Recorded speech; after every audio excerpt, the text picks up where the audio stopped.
ang ating sinigang. Kumukulo na, so titikman na po natin siya.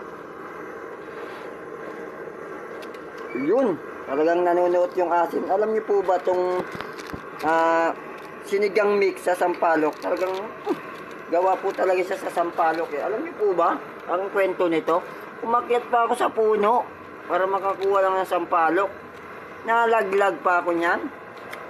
Joke lang po yan. So ayan po ang kasarapan ng ating sinigang mix. Ayan po yung original. So marami pong klase yan. Pwede po kayong mamili. Punta lang po sa mga groceries, tindahan yan.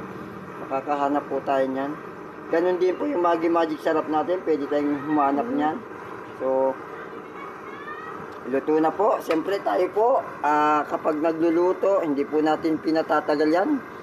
At hindi rin natin pinalampas para tirahin yan sa ating hapagkainan. So stay tuned lang po para sa ating tanghalian ngayong tanghali. So shoutout na rin po sa lahat ng aking mga kaibigan.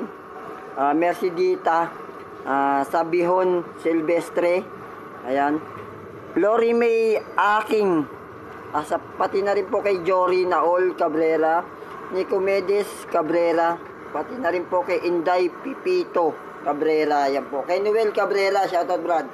Ganon din sa aking brotherhood na si Jerome Ninyada, shoutout po. Hana Marie Pabillar Cabrera, shoutout sa isan. Mabuhay ka, yun. Yan, lokumuko na po, lokumuko na yung ating ulam. So kakain na po tayo. Kain po tayo mga ka-vlogger, yan.